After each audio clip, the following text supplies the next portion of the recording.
terhitung dari Januari 2021 fokus di politik. Alhamdulillah 4 tahun jadi wali kota. Saya harus bekerja keras bagaimana menurunkan angka kemiskinan, bagaimana menurunkan pengangguran, dan bagaimana menurunkan stunting. Dan ini menjadi tantangan yang sangat menarik. Kemudian gaji RT RW kita naikkan 100%. Kemudian gaji marbot asalnya tidak ada jadi digaji tiap bulannya. Kemudian guru ngaji yang asalnya tidak digaji. Kemudian Limnas asalnya tidak ada digaji. Seperti itu. Dengan saya tidak boleh korupsi.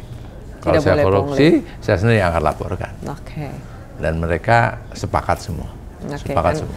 Jadi menjadi satu perjanjian di awal ya. Komitmen. Dan langsung saya cari jasa yang pemberangkat itu, jasa yang memberangkatkan. PJTKI-nya. Ya, ternyata ilegal. Dan hari ini sudah ada di KJRI Arab Saudi. Tinggal menunggu keberangkatan aja. Menarik. Ya, ini menjadi tantangan. Menarik. Lah. Dan saya kejar 2 tahun ini, paling tidak di akhir 2000 ini EBITDA kita ya positif lah, minimalnya itu. Melalui the winning team, the winning system, dan the winning concept.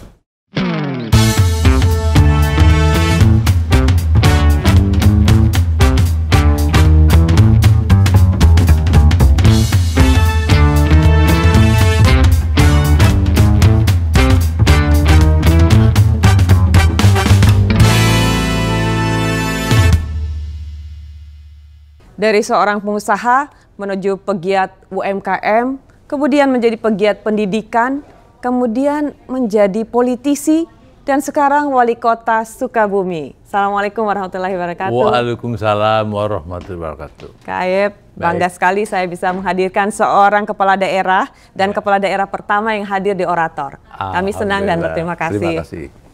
Kak Ayep, ini mengikuti perjalanan kakak yang luar biasa, ya, dari masih muda sudah dengan segudang prestasi, ya, kok tiba-tiba dari pengusaha, perusahaannya dikasih ke adiknya, betul. Berpindah ke UMKM dan hidup membesar. Ketika sudah besar, membangun usaha pendidikan, lembaga pendidikan sampai 21. Kemudian sekarang di dunia politik. Betul. Boleh kami diceritakan perjalanannya? Ya, yang pertama saya ini ingin menghidupi banyak orang, awalnya seperti itu. Dulu saya pegawai negeri, pegawai swasta, pegawai negeri, wah ini hanya 1-2 orang kira-kira. Nah, di situ saya mendirikan industri manufaktur hanya 10 tahun. Dan menjadi industri manufaktur terbesar di Sukabumi waktu itu. Selama 10 tahun di Sukabumi. Nah, itu sampai 1994 sampai 2004. 2005 saya keliling Indonesia. Kota pertama yang saya tinggahi itu adalah Banjarbaru, Kalimantan Selatan. Itu 2005. Kenapa kok pilih Banjarbaru? Karena sentral. Karena Kalimantan ini sentral, bisa ke barat, bisa ke timur. Seperti itu. Jadi saya pilih Kalimantan, kemudian Sumatera, Sulawesi, dan Papua. Kalau sekarang sudah di kurang lebih sekitar 90 kota di Indonesia gitu. Dan itu menghabiskan waktu kurang lebih sekitar 18 tahun. 18 tahun. Antara 18 tahun itulah saya mendirikan pendidikan, kemudian UKM. Nah, dirasa sudah cukup dan saya serahkan semua. Seperti halnya dulu saya membangun manufaktur, saya serahkan. Ini pun juga saya serahkan. Yayasannya sudah saya serahkan kepada pelanjut dan tidak ada nama saya di situ. Kemudian juga forum komunikasi dua bangsa pun juga saya serahkan. Tidak ada nama di situ. Nampaknya datang, menghidupkan, membesarkan, kemudian sudah jalan baik-baik diserahkan kepada orang lain. Kemudian membuka lagi yang lain. Membuka lagi, ya diserahkan. Saya serahkan kepada yang memang sudah dengan saya cukup lama. Yang sudah dipercaya. Yang sudah dipercaya. Visi dan misinya sama. Artinya mereka insya Allah tidak berkhianat lah ya. Karena kan yang diserahkan semua aset. Betul, ya. Aset. Dan saya sekarang terhitung dari Januari 2021 fokus di politik. Alhamdulillah 4 tahun jadi wali kota.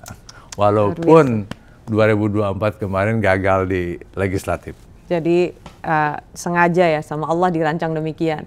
Sepertinya seperti itu. Iya. Qadarullah seperti itu karena antar legislatif lebih luas eksekutif kerjanya seperti itu. Karena saya harus bekerja keras bagaimana menurunkan angka kemiskinan, bagaimana menurunkan pengangguran dan bagaimana menurunkan stunting. Dan ini menjadi tantangan yang sangat menarik. Tapi biasanya kan orang kalau habis bertarung dalam satu kompetisi kemudian dia tidak menang, ya kemudian ada apa ya mau bertanding lagi malas atau nunggu dulu deh. Betul. Atau ada kekecewaan terhadap pemilih. Aku sudah berbuat sekian banyak kok hasilnya seperti ini. Tapi kakak kok tetap mau bertanding di pilkada? Karena berbeda tujuan. Tujuan saya ini bukan mencari materi. Kita bukan kalau cari materi ya cukup di pabrik tempe aja. 77 perusahaan tempe ya, itu sudah gitu. cukup. Cukup pabrik tempe aja. Ya. Tapi yang saya kejar ini bagaimana Allah memberikan ilmu pengetahuan kepada saya bisa untuk kepentingan yang jauh lebih besar. Nah, satu-satunya supaya ilmu yang saya dapatkan ini untuk kepentingan bangsa yang melalui jalur politik. Nggak ada jalur. Karena saya sudah punya yayasan, itu radiasinya kecil. Kemudian juga punya ormas, radiasinya juga kecil. Terukur ya? Terukur. Maka melalui partai politik inilah saya masuk secara praktis. Dan saya komitmen dengan Nasdem. Jadi kok Nasdem yang dipilih? Karena di situ ada kata-kata restorasi. Ya. Jadi dan hari ini saya terima kasih kepada Nasdem. Saya sangat nyaman di Nasdem. Kenyamanan apa yang didapat? Jadi tidak ada intervensi dan tidak ada yang mengatur harus begini-begini. Dikala waktu memimpin di Sukabumi dan tidak ada pembisik. Tidak ada biasa bilang perintah atasan. Harus begini. Kepala dinasnya harus ini, nggak ada. Jadi Nasdem memberikan ruang yang sebebas-bebasnya saya memanage Sukabumi menjadi yang terbaik versi kakak. Ya. Sehingga saya sekarang murni staf saya adalah seluruh SKPD. Staf saya bukan tim sukses. Tidak ada tim sukses yang tiba-tiba masuk menjadi staf. Staf saya bukan juga dari partai politik, tidak ada. Tapi staf saya semua adalah seluruh SKPD yang memang sudah terbentuk dari struktur Pemko itu sendiri. Nah, kalaupun partai itu ada di belakang saya, dia memberi masukan-masukan untuk tapi dia tidak terjun secara teknis. Karena memang intervensi ya. Saya meminta itu. Dan Nasdem, khususnya Nasdem Jawa Barat, memberi ruang itu. Memberi ruang yang seluas-luasnya, sebebas-bebasnya saya berkreasi. Sehingga dengan begini, sehingga ilmu yang saya dapatkan insya Allah akan tumbuh dan bisa bermanfaat. Sehingga saya cukup optimis ya, menjadikan Sukabumi menjadi yang terbaik di Indonesia. Luar biasa, terbaik target di Indonesia. Kita maksimal 10 tahun, maksimal 10 tahun. Jadi yang terbaik dari angka kemiskinannya paling rendah nanti, kemudian toleransinya juga masuk 5 besar. Ya, kemudian semua sudah dihitung ya, sudah dirancang sebelum tata kelola kebersihannya juga paling tidak masuk 5 besar. Kemudian penerangannya kalau bisa nomor 1 gitu deh. Jadi semuanya itu tidak serta-merta, tetapi sudah dirancang dan punya target. Jadi jalannya ini ada tujuan, arah secara detail. Karena saya itu tertuang dalam visi dan misi atau? Tertuang. Tertuang. Berarti jadi pegangannya publik ya, bisa ditagih. Visi misinya itu iman, ya, inovasi, mandiri, agamis dan nasionalis. Iman. Iman ya. Kak, saya tahu waktu pertandingan kemarin itu tidak mudah karena melawan incumbent ya. Incumbentnya dua ya incumbent. 2. 1 incumbent wali kota dan sekda. Kemudian yang nomor 3 ini incumbent wali kota periode sebelumnya dan juga Komisi 2. Komisi 2 DPR RI. Kota. DPR RI. kemudian wali kota incumbent, tahun berjalan. Iya. Nah, dan saya sejak Mei, dari mulai bulan Mei ini, kita di ranking 3 dan elektabilitas kita rendah. Karena saya tahu kalah dan pasti kalah. Karena data ya? Iya, data kalah. Dan itu saya sampai dengan tanggal 18 Oktober ini posisi masih kalah. Karena saya tahu kalah, kerjanya gitu. Jadi menang. Karena saya tahu di survei ini kalah, maka saya harus menang. Pastikan harus menang. Kalau beda waktu pileg ya, saya tuh masuk 4 besar, masuk 3 besar. Dari berapa kursi? Dari 6. Oke, masuk ya hitungannya ya? Hitungan masuk. Jadi surveinya 13,5. Itu masuk ranking 3 besar. Karena saya terlena, ujungnya kalah. Nah, teori itu yang saya balik. Saya balik. Karena kalah, inilah harus menang. Jadi usahanya ditingkatkan ya? Maka tanggal 18 Oktober survei saya masih ranking 3, saya kejar. Begitu tanggal 14 November masuk pertama dan marginnya 4% dengan nomor 1 dan nomor 3 itu 4%. Nah, setelah tahu kita ini itu tambah lagi ininya semangat, energinya iya. Naikkan lagi 2 kali lipat lagi sehingga alhamdulillah marginnya 14%. Dari 4 naik jadi 14%. Apa kira-kira yang bisa membalik hati masyarakat dari 4%, dari survei yang sangat kecil, dimulai dengan berapa persen? Dari yang elektabilitas kita bulan Mei sih masih dikatakan 0 lah. 0, sampai tiba-tiba menjadi pemenang dengan 44,9, ya. Hampir 45%. 45%. Dari 3 calon, berarti kan menangnya mutlak. Mutlak, sangat mutlak. Apa kira-kira yang merebut hati pemilih kalau tiba-tiba ada janji apa atau visi misi apa yang memberi mereka harapan? Saya membuat satu pernyataan untuk diri saya bahwa saya komitmen tidak akan korupsi dan pungli yang tidak akan mengecewakan, dan itu dituang ke dalam satu komitmen yang masyarakat yang rasional itu mereka memahami seperti itu. Itu yang sering saya ucapkan sampai sekarang. Oke. Sampai sekarang. Tidak korupsi, tidak kolusi. Ya, tidak korupsi dan tidak pungli lah. Oke. Ya. Tapi kira-kira apa mungkin ada program yang turun langsung ke masyarakat pada saat itu? Dana abadi. Ini yang pengen saya tanyakan juga. Dana abadi. Jadi dana abadi konsepnya ini yang paling menarik, dana abadi. Iya. Kemudian gaji RT RW kita naikkan 100%. Kemudian gaji marbot asalnya tidak ada jadi digaji tiap bulannya. Iya. Kemudian guru ngaji yang asalnya tidak digaji. Kemudian Limnas asalnya tidak ada digaji. Seperti itu. Posyandu kita naikin. Itu kan kakak kan bertarungnya itu cuma jangka waktu pendek ya dari pileg ke pilkada. Kok punya data selengkap itu bulan Mei ya? Dari bulan Mei. Mei, Juni, Juli, Agustus, September, Oktober, ya 6 bulan.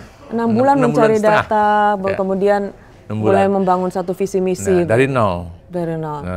Dan justru disinilah pasangan 1 dan 3 ini lengah. Karena Ayub Caki persiapannya juga baru kemarin. Ya. Jadi nggak dianggap lah. Nggak dianggap itu. Kadang-kadang kalau jadi anggap itu jalannya lebih lurus, lebih kencang. Dan yang paling ini qadarullah ya, Allah yang memang mentakdirkan saya jadi pemimpin di situ, dan saya sekarang harus membuktikan apa yang diharapkan oleh masyarakat. Dan saya betul-betul menikmati jabatan ini dan menyenangi jabatan ini. Menjalankan dengan bahagia. Ya. Jadwal kerja tuh jam 8, tapi saya datang ke kantor jam 6:30. Ya, orang nggak ada, tapi sekarang udah pada ngikut. Iya, karena dari pemimpin kan. Ya. Terus lagi, ini hari yang ke-14 sekarang. Saya kira hari ke-14. Tapi sudah, artinya banyak. Budayanya sudah mulai ada. Sudah mulai. Yang pertama, saya bersihin dulu nih kota. Kota harus bersih. Ya. Saat itu udah saya bersih kota. Kemudian penerangan, tapi penerangan cukup lama, 1 tahun kita. Bagaimana 700 km jalan di Kota Sukabumi ini bisa diterangi dengan penerangan yang layak. Yang layak, karena gini, setiap kota ini atau setiap daerah dia punya anggaran PJU, ya itu kita kan belanja listrik ke PLN tuh, nah itu ada 10%-nya. Nah itu digunakan betul untuk kepentingan penerangan di kota. Tapi prosesnya perlu 1 tahun. Jadi saya senang yang disampaikan oleh kakak itu bahwa kita mau bikin ini, tapi tidak ujuk-ujuk. Ada target dalam 1 tahun, ada dalam 5-10 tahun, semuanya terukur. Ya. Tapi kita kembali lagi ke dana abadi tadi, apa konsepnya? Ada 2 dana abadi ya. Yang pertama dana abadi wakaf, dan ini Undang-Undang Nomor 41 2004 ya. Kemudian PP-nya Nomor 42 2006. Ini sudah bentuk undang-undang. Nah, insya Allah di bulan Maret ini, akhir Maret ini kita akan MOU dan perjanjian kerjasama Sukabumi menjadi kota wakaf. Dan aset wakaf kita sudah di atas 1 miliar. Dan target kita untuk kota Sukabumi, untuk sampai Sukabumi 0% kemiskinannya, paling tidak di atas 500 miliar. Jadi mulai dari 1? Mulai dari 1. Nah, kalau ini bisa di atas 1 miliar, insya Allah kemiskinannya 0%. 1 miliar ke 500 miliar, kira-kira dengan ya kalau kita kerja keras sebelum 10 tahun udah selesai. Makanya program... Itu konsepnya bagaimana? Artinya apakah kita ada wakaf? Ya, jadi gini, wakaf ini kan bisa dicontoh daerah lain. Iya, betul. Dan saya waktu retreat kemarin, kakak nggak keberatan kan kalau sesuatu yang baik dicontoh oleh yang lain? Harus. Dan wajib. Karena saya bekerja untuk Indonesia. Hanya memulai dari Kota Sukabumi. Tadinya saya berharap kan di parlemen. Nah, tiba-tiba qadarullah Sukabumi untuk Indonesia, bukan untuk saya. Ya. Lanjutkan, Pak. Ya. Jadi wakaf ini saya ukur hanya 50.000 aja. Kakak kan nggak keberatan 50.000 per bulan. Insya Allah, iya. Ya. Penduduk Kota Sukabumi ada 360.000. Nah, 100.000 aja berwakaf dengan variasinya. Itu per tahunnya kita bisa mengumpulkan dana 60 miliar. 60 miliar. Nah, jadi 60. Jadi kalau 10 tahun itu 600 miliar. Ya. Itu semua warga? 100.000. Atau sepertiga lah? Sepertiga kurang. Sepertiga, 100.000. Tapi kan pengusaha nggak mungkin ngasih 50.000 dong. Iya. Namun wakaf ini 1 rupiah pun masuk. Jadi kalau diterima. Kakak berwakaf hanya 1 rupiah itu masuk. Diterima? Diterima. Karena pakai QRIS. Ya, sehingga tidak ada besarannya, paling kecil pun bisa. Tidak ada batas minimal dan batas maksimal. Itu semua nadir wakaf yang saya dirikan ini, itu komitmen uangnya dikelola oleh instrumen keuangan negara seperti sukuk retail, obligasi lah ya, sukuk retail atau sukuk tabungan. Benar-benar memang yang mengelolanya dijamin oleh negara bahwa uang itu aman. Jadi uang wakaf tidak dipakai untuk usaha, investasi yang lain. Karena jadi, kalau usaha ada risiko. Ada risiko. Jadi ini didiem ya? Diem. Saya ini karena itu arahan dari Badan Wakaf Indonesia. Kita selalu konsultasi. Misalkan sudah ada uang 200 juta, ini mau beli saham, jangan dulu. Nah, kalian belum tahu saham kan gitu. Jadi kita yang aman. Jadi setiap kita berinvestasi dengan uang wakaf, itu rujukannya Badan Wakaf Indonesia. Sehingga kita tuh benar-benar murni wakaf ini bukan milik kita, tapi ini milik undang-undang gitu, milik masyarakat. Kak, mendengar cerita dan rancangan pembangunan ke depan ini kan rumit. Artinya sangat rumit, bukan sesuatu yang mudah. Padahal kan kakak sudah menjalani kehidupan yang nikmat. Sudah menjadi pengusaha yang sukses. Ya, dengan ukuran harta yang sudah lebih dari cukup, ya. kemudian memutuskan untuk masuk ke dunia ini, di mana tenaga, waktu, pikiran semua dicurahkan ke sana. Apa motivasinya? Selain yang tadi disampaikan untuk membangun lebih besar dan sebagainya. Setiap manusia punya perjalanan hidup masing-masing, termasuk saya. Saya pernah di atas, tiba-tiba jatuhnya bukan hanya terjun bebas, tapi nancep ke tanah, kira-kira begitu. Saking dalamnya. Dalamnya. Tapi biasanya mantulnya jadi tinggi tuh. Ke bawah itu, nancep bawah. Dan di situ saya udah nggak punya harapan apapun. Itu dalam hal apa? Bisnis atau? Bisnis. Oke. Semua bisnis. Oh, jadi bisnisnya tidak mulus ya, tiba-tiba punya 77 perusahaan. Tidak mulus, tiba-tiba hancur, dan semua kekayaan yang saya miliki habis. Ya, itu periode 2013 sampai dengan 2017 lah. Habis. Nah. Nol atau minus? Minus. Waduh. Sama sekarang tidak ada lagi. Saya hanya ada uang hanya 25 juta, kira-kira begitu. Nah, disitulah Allah sangat sayang kepada saya. Jadi Allah yang sangat sayang, dan disitulah saya berikrar, kalau ya Allah, kalau saya bangkit kembali, maka apa yang saya miliki ini untuk bangsa dan negara. Apa yang saya miliki untuk NKRI. Disitulah komitmen saya dengan Sang Pencipta, yaitu Allah Subhanahu Wa Taala. Jadi saya nggak ada yang memberi perintah, kecuali komitmen saya dikala saya susah, Allah memberikan jalan keluar, dan kehidupan saya jauh lebih baik banding waktu 2013. Sebelum. Jadi makanya saya bilang tadi jatuhnya ke bawah, naiknya mantulnya jadi karena ada perjanjian bilateral itu ya. Ya, itu, dan itulah yang sering saya sampaikan juga. Ya, dan itu. Nah, sekarang sudah selesai, dan memang sudah saya serahkan ke penerus, dan saya tidak ada nama saya di situ. Saya masuk sekarang di eksekutif, dan waktunya sekarang untuk pengabdian.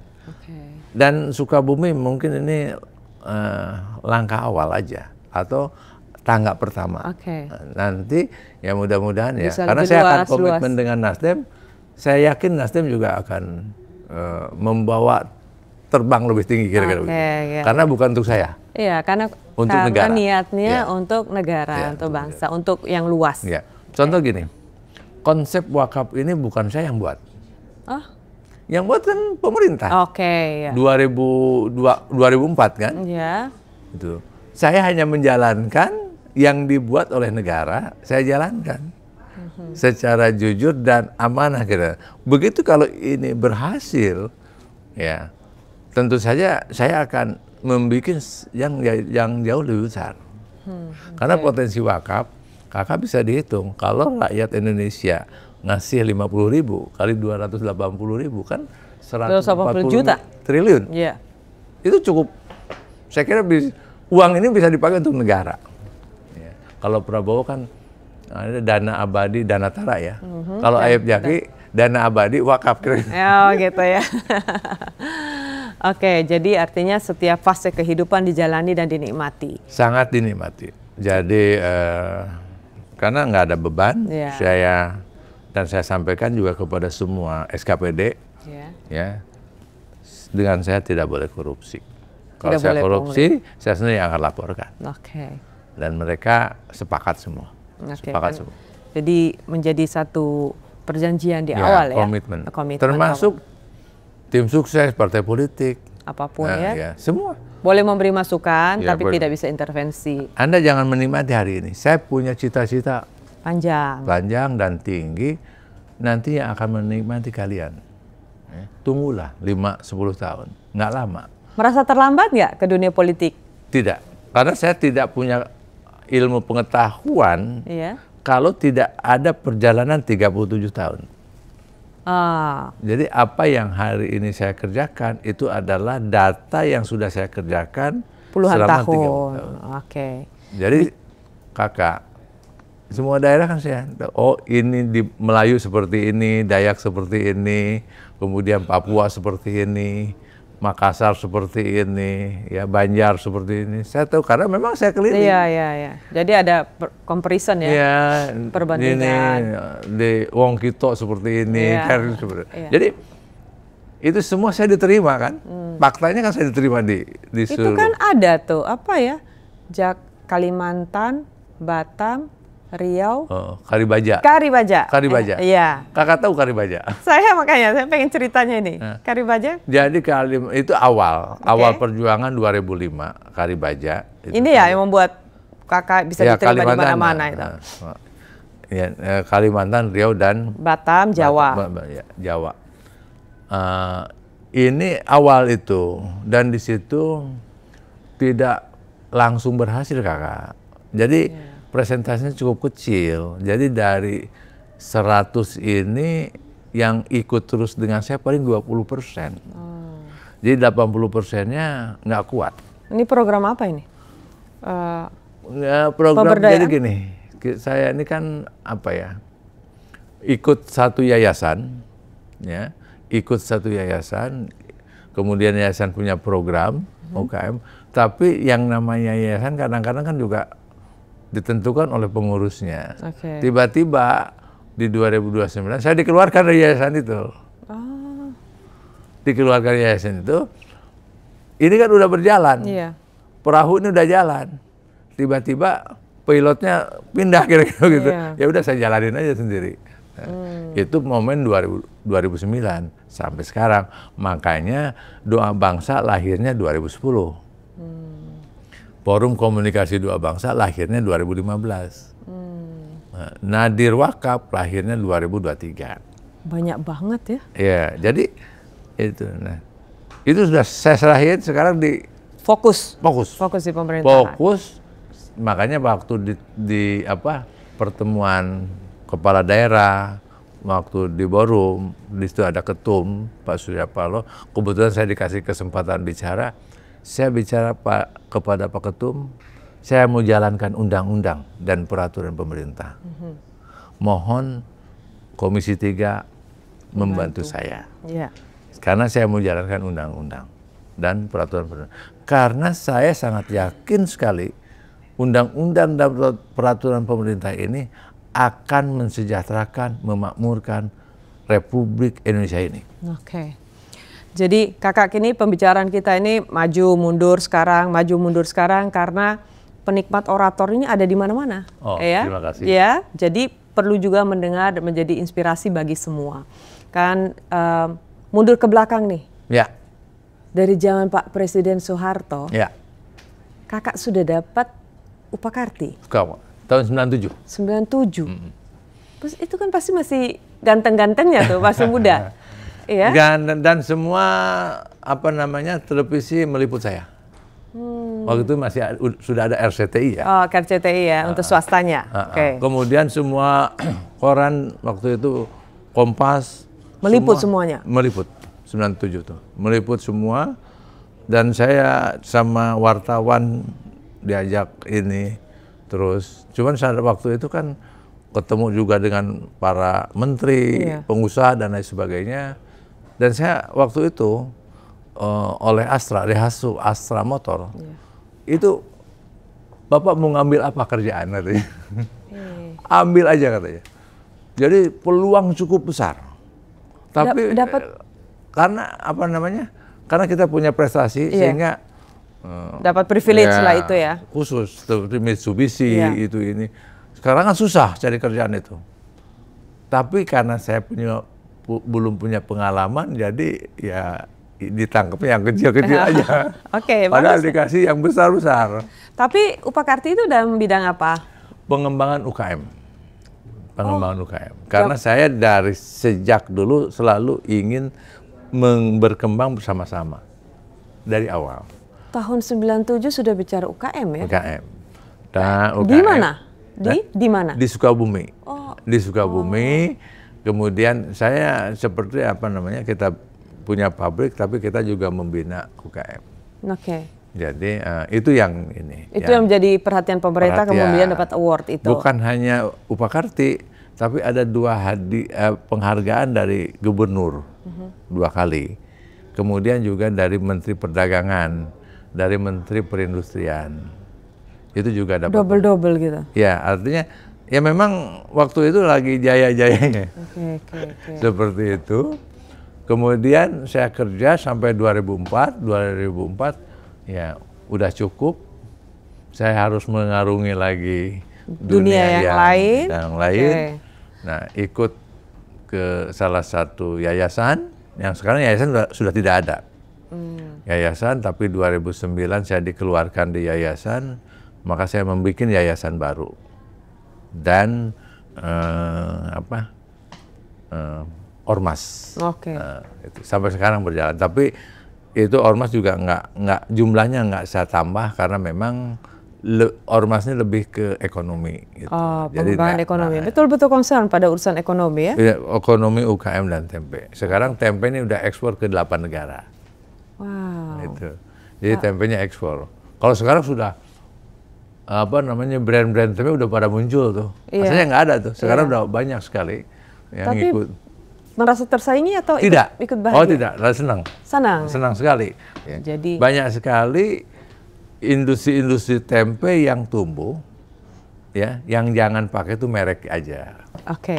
Jadi memang perlu masyarakat itu perlu tahu latar belakang dari pemimpin mereka sehingga ada trust, ada kepercayaan. Kemudian juga ini ke depan sudah ada pembangunan, ada janji-janji yang diberikan, ya. Tetapi itu bukan janji-janji yang tidak bisa dituntut karena tertuang dalam visi dan misi kan. Iya, betul. Ya. Dan juga membangun kota Sukabumi ini kan tidak mudah. Sangat tidak mudah.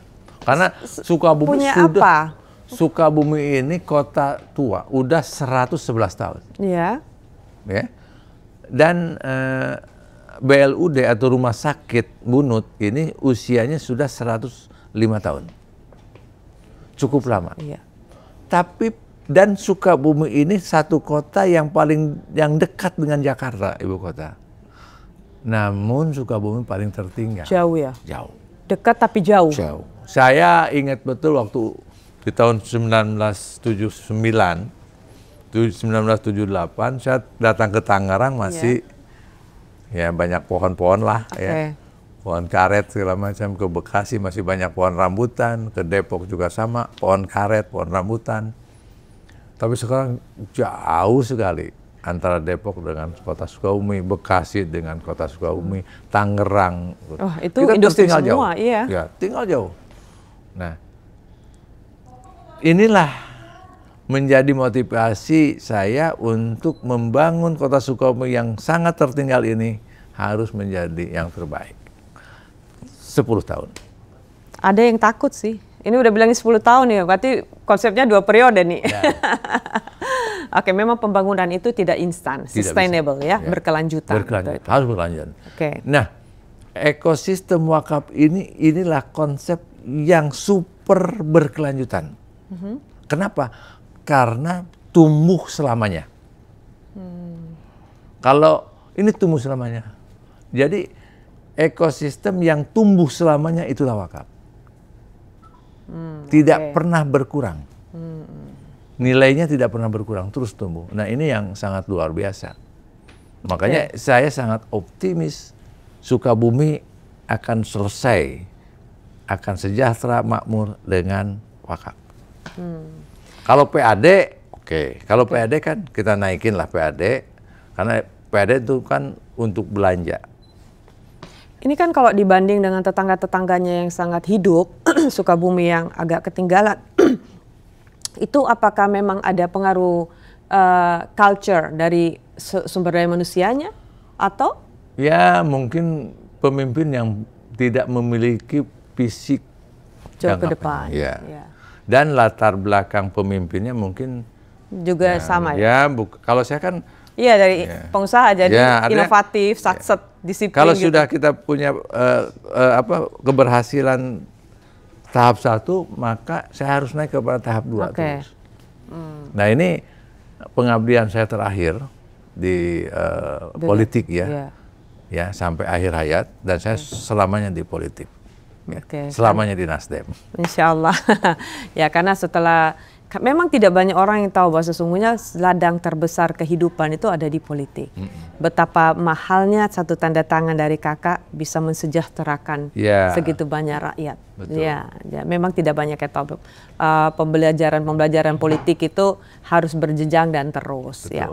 Nah, pertanyaan saya ini lagi nih, kakak jadi sangat mendalami politik ini, apa keluarga, ini agak ringan nih, apa keluarga besarnya, apa, kan biasanya inherit nih, turun dari ayah ke anak, ke ini. Apa kakak ada darah-darah dari orang tua atau? Ayahnya kakek saya seorang wadana. Wadana itu pejabat di bawah bupati, tapi di atas camat. Oke, in between, ya oke. Jadi itu uyut saya. Itu yang dari kakek. Uyut dari nenek saudagar. Oh, jadi darah dua-duanya ada ya? Jadi politisinya ada. Cuman saudagar kampung lah kira-kira. Wah, justru saudagar kampung itu lifestyle-nya terukur, tidak berlebihan, tidak flexing. Pakai sarung. Pakai sarung, tapi dalam gulungannya sarung banyak uangnya. Kakak kita juga ngikuti kemarin ada berita yang viral tentang imigran Sukabumi yang mendapat perlakuan sangat tidak layak di Arab Saudi. Kemudian kakak ada di garda depan untuk mengatasi itu. Boleh sedikit cerita? Saya memang itu awal-awal pemerintahan ya? Ya, saya langsung komunikasi melalui Dinas Tenaga Kerja dan langsung action ke rumahnya dan langsung saya cari jasa yang pemberangkat itu, jasa yang memberangkatkan. PJTKI-nya? Ya, ternyata ilegal. Ya. Ternyata ilegal, jadi tidak legal. Nah, kemudian kita komunikasi dengan yang memberangkatkannya ini dan dia janji 10 hari balik ke Indonesia. Dan hari ini sudah ada di KJRI Arab Saudi. Tinggal menunggu keberangkatan aja. Itu kakak menyuruh tim di bawah atau turun langsung? Saya langsung dengan dinas, ya. Kemudian dari DPRD juga turun tangan. Kita juga beramai-ramai ya. Semua, termasuk ini. Dan rencana juga saya kalau kebetulan waktunya pas, saya akan menjemput di Soekarno-Hatta. Kapan itu rencananya? Belum ada berita, tapi sudah posisinya sudah di KJRI. Dan keadaannya baik-baik? Sangat baik-baik. Alhamdulillah. Nah, bagaimana upaya, dan Sukabumi kan termasuk salah satu yang banyak mengirimkan tenaga kerja ke luar negeri. Bagaimana pencegahan untuk hal-hal ini tidak terjadi? Dan saya melalui Dinas Tenaga Kerja ini tidak ada saya persempit ruang pemberangkatan tenaga kerja yang ilegal. Saya sendiri sekarang dengan programnya hari ini rencana 120 memberangkatkan tenaga kerja keluar, tapi ke Jepang. Tapi itu dididik dulu 6 bulan. Based on skill, berdasarkan skill. Selama 6 bulan, termasuk bahasa, dan biayanya juga tinggi juga, 45 juta kan satu orang. Dan dibiayai oleh perbankan, ya insya Allah 120 kerjasama dengan PASIM. PASIM, salah lembaga pendidikan di Sukabumi. Jadi bicara tentang Sukabumi ini, Bapak menguasai komprehensif ya, utuh dari lahir sampai besar, membangun hidup semua di sana. Jadi ada keterpanggilan. Saya kan masuk di Sukabumi ini 1979. Waktu itu akabri kepolisian masih ada 2 tahun, 79 dan 80, masih ada di situ. Setelah itu menjadi akpol. Dan itu ada proses. Dan sekarang tahun 2022 ada perwal, yaitu Sukabumi menjadi kota polisi. Ya, karena Sukabumi itu 1913 itu adalah pendidikan polisi pertama di Indonesia, yaitu di Sukabumi. 1913. Ya, itu. Jadi hanya terbitan perwal. Dan saya sekarang kemarin ini kan sekarang dilanjutkan oleh Stupa ya. Stupa ini sekolah calon perwira ya. Sekolah perwira. Nah. Dan sekarang ini lagi seperti zaman dulu akabri gitu ya. Pawai ke ini ya, parade lah. Parade parade ke jalan, dan Sukabumi punya itu. Oke, jadi ada sesuatu yang beda juga ya? Beda juga. Oke. Jadi itu masuk di unsur pariwisata bisa ya? Jadi Sukabumi ada jenderalnya satu. Wah, bintang satu ya. Karena ada Stukba. Oke. Itu ada berbeda dengan yang lain. Oke. Karena siswa ini satu angkatannya 1.800. Jadi kalau 1 tahun 2 angkatan, 3.600. Kalau belanja aja 20 juta per siswa, ini sama dengan ya 70 lebih lah. 72 miliar. Ya, oke. Itu masuk PAD. Kira-kira begitu. Emang beda kalau kepala daerahnya itu pengusaha. Hitungannya itu laba rugi ya. Jangan sampai rugi. Makanya gitu. Saya tanya ini kepada SKPD, berapa sih PAD aset kekayaan Pemkot? Iya. Nggak ada yang bisa jawab. Nggak ada. Terpaksa saya buka AI, Artificial Intelligence, ya. Ternyata per kapitanya 14 juta, kecil sekali. Ya. Jadi 14 juta per kapita. Jadi sama dengan kalau satu keluarga ada 5, kekayaannya ya 70 juta, kan miskin. Iya. Kalau Singapura kan 600 sampai 650 juta per kapita. Kekayaan negara ini. Iya. Nah, ini yang akan kita naikkan. Dari 14 juta kita bisa nggak sampai 50 juta. Kekayaan Pemkot. Karena Pemkot ini adalah induk dari masyarakatnya. Kalau induknya miskin, susah. Iya dong. Nggak bisa beli permen gitu. Iya. Nggak bisa beli susu gitu. Nah itu yang kedua saya akan naikkan PAD-nya. Nah PAD yang sekarang PAD utamanya dari apa ya? PAD utamanya dari apa ya? Perdagangan. Oh, perdagangan. Yang paling perdagangan dari PBB. PBB ini 14,4 miliar. Tapi realisasinya di bawah itu, di bawah 10. Kemudian dari PB1 23 miliar. Ya, tapi ini bisa dinaikin bisa sampai 100 miliar. Nah, tapi realisasinya cuma 25%. Kemudian juga dari restribusi, parkir gitu. Parkir, kemudian juga perizinan dan itu 2024 81. Dan ada 4 BUMD. Dan apa aja BUMD-nya? BLUD, Rumah Sakit, kemudian PDAM, BPR. Waluya itu asetnya hilang minus 11 miliar. Kemudian BPR asetnya 51, dia punya profit 2 miliar, kurang lebih 2 miliar lebih. Ya, dia memberikan kontribusi ke PAD 1 miliar. PDAM asetnya 80, tapi piutangnya tidak tertagih 30 miliar. Profitnya 1,4 per tahun. Nah, Bunut ini pendapatannya 320, pengeluarannya 339, minus 19. Ini berarti tata kelola. Ya, tata kelola. Ini menarik. Ya, ini menjadi tantangan. Menarik dan saya kejar 2 tahun ini paling tidak di akhir 2000 ini EBITDA kita ya positif lah, minimalnya itu. Melalui the winning team, the winning system, dan the winning concept. Jadi saya siapkan timnya, siapa yang mau bersama-sama saya. Itu semua SKPD. Eselon 1, Eselon 2, Eselon 2, Eselon 3, Eselon 4. Eselon 2, 3, 4. Tim. Yang kedua, konsep seperti apa? Ketiga, sistemnya. Nah, ini semua saya akan buat dalam tempo 2 tahun ini semua sudah running. Ini kan sangat dalam 14 hari ini baru kan 14 hari ya? 14 hari. Baru kerja. 14 hari kerja. Ini kan kelihatan ada akselerasi, percepatan. Ya, kalau saya sih nggak nanya mengenai bagaimana kakak menghadapi itu, tapi bagaimana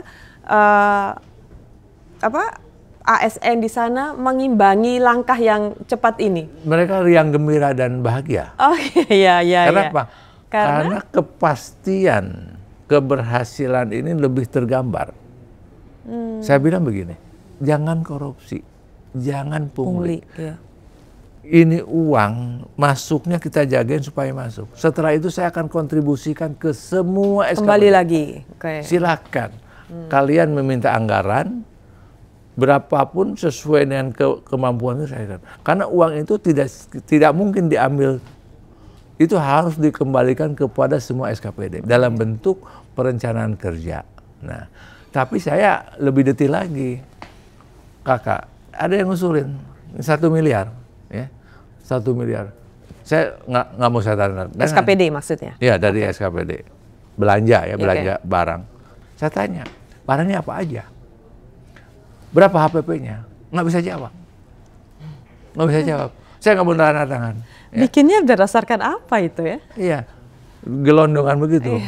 Saya nggak mau jawab. Saya ini, untuk apa? Nanti karena saya tidak mau kejadian nanti barangnya 100.000, pagunya 500.000.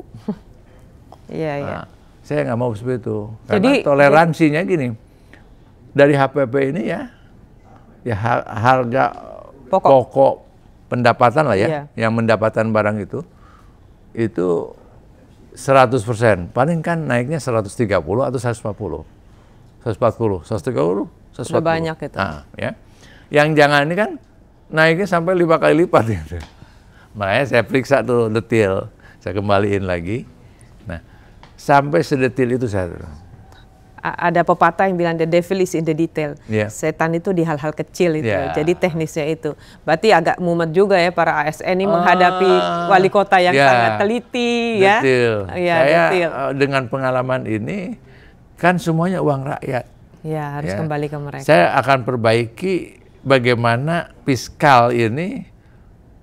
Sekarang fiskal Sukabumi kan lemah. Bagaimana masuk kepada sedang. Dan saya kira sampai kepada sedang insya Allah sih 2-3 tahun sih. Enggak, sampai sedang ini bisa sampai 5 tahun lah. 5 tahun kita masuk sedang. Dari itu 5 tahun kedua baru kita kuat. Kalau sudah kuat fiskal kita, itulah tujuannya pembangunan. Ya, betul. Jadi artinya semuanya bertahap, berjenjang dan sustain ya, berkelanjutan. Jadi rasanya masyarakat Sukabumi bisa membangun satu harapan. Orang hidup itu kan dari harapan ya. Jadi ketika punya pemimpin baru dengan harapan baru, semoga menjadi baik ke depan ya. Tapi saya kepengen tahu juga dengan kembali lagi ke urusan perusahaan. Perusahaan tempenya sudah banyak yang studi banding tentu ke sana. Dari luar yang banyak studi banding. Oh, dari maksudnya? Ya dari pengusaha-pengusaha dari luar daerah atau luar negeri maksudnya? Luar negeri, termasuk Duta Besar Amerika juga datang meresmikan pabrik tempe. Dari Polri, dari TNI, kemudian juga dari PKK. Itu pada ada yang mengkopi tidak? Jadi sister company gitu lah. Banyak yang mengikuti seperti ini. Kita silakan aja. Dan sukses. Kakak ikut memantau. Saya ikut memantau, kemudian ini yang saya jagain kan kualitas dan merek. Ya seperti tadi ya, kualitas. Tapi ada juga yang pabrik tahu yang mau bangkrut dijual katanya, saya beli juga. Luar biasa, tidak terasa waktu yang kita lalui sudah panjang. Tetapi masih sedikit yang disampaikan. Jadi kakak jangan bosan. Kita akan ada berikut-berikutnya lagi ya bersama ya. Tapi next time kita ingin pergi ke Sukabumi nih. Harus ke Sukabumi dan memang harus melihat realita dan langsung mewawancarai ASN dan masyarakat. Jadi kita kan sudah mendengar nih konsep pembangunannya. Realita di lapangan seperti apa? Seperti apa, kemudian juga ke aparat penegak hukumnya juga ditanya, ke Kapolresnya, Pak Dandimnya, bagaimana Forkopimda ini kita bersinergi membangun Kota Sukabumi bersama-sama Forkompinda, kan begitu. Dan yang terpenting adalah kita bisa pulang membawa tempe Azaki. Maaf ini tadi karena terlambat. Kita memang sengaja terlambat itu supaya apa? Nanti lebih banyak lagi. Terima kasih kakak-kakak penikmat orator. Sekali lagi kehormatan bagi orator untuk bisa dihadiri oleh Wali Kota Sukabumi, kepala daerah yang pertama hadir di orator. Sampai jumpa. Terima kasih.